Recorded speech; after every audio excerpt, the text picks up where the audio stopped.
Karol Metryka, freshman, Penn State University, saberist. Karol, your first NCAA national championships. You got a ton of excitement with Kaito Streets and Andrew Maskevich, both in the final, going for gold. What is it like to be a freshman at Penn State with such a strong team and such strong fellow saber fencers? I mean, it's a great experience, definitely a great learning process. They both went 1 and 2 today, so they're the best, obviously the best fencers in college fencing right now. So it just prepares me every day for world tournaments. Like I have world championships in a week, so I've been practicing with them every day. So it gives me a lot of confidence, and it's just a great environment to be in. You mentioned, kind of that training environment that you have. Had you come to NCAA as a spectator in the past? No, it's my first time. First time. Yeah. So describe the environment and what you feel of it, and what you anticipate as far as competing here now that you've sampled it. Okay, so it's definitely different from any other tournament, any other top level tournament, because there's just so many bouts and it's all 5 touches until the top 4. But it's just really hectic, and you can't if you lose one, you can't let it get to you. And so you go 2, 3, 4, 5. You have to kind of reset and refocus and keep going and try to win those next bouts so you don't get into like a funk, That's definitely the most important thing. So you keep pushing forward. You mentioned preparing for Junior Worlds in just a week.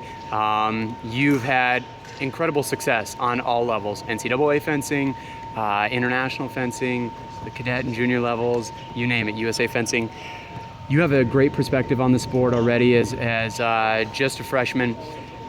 St. John's assistant coach Boris Vaxman told us this is the toughest tournament in the world. How do you feel about that? I don't think it's the toughest. I think the Olympics are definitely the toughest tournament. It's once every 4 years. The qualification process is definitely tougher, and it's just so much more pressure when you're at that level. I feel like that's the highest level of competition in the sport. Because of the strength of the athletes representing their countries? Yeah, and it's also a very small tournament. There's not that many, I don't know if you know, it's like 24? I think it's something like, it's very small, and it's all like top fencers from every country. And especially on years like this where men's saber only can qualify 2, it makes it even more difficult. Speaking of the size of the tournament compared to something like NCAA's, where it is huge, and also the difference of such competitive bouts, so many bouts. Yeah, I think that's perhaps what Coach Vaxman was addressing, is that because each bout is so incredibly intense, it's 5-touch bouts, so you really have to cram it all into that, but also you have them bout after bout after bout for 2 straight days. What do you anticipate being able to advance through the grind like your teammates and make it all the way to the final? I feel like it's definitely a different type of strategy, 5-touch bouts and 50-touch bouts.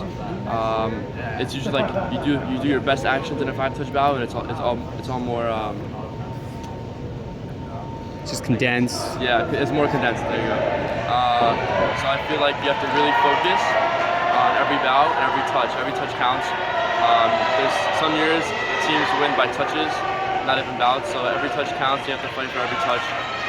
And you can't worry about whatever else is doing, because you never know how many bouts people are going to lose.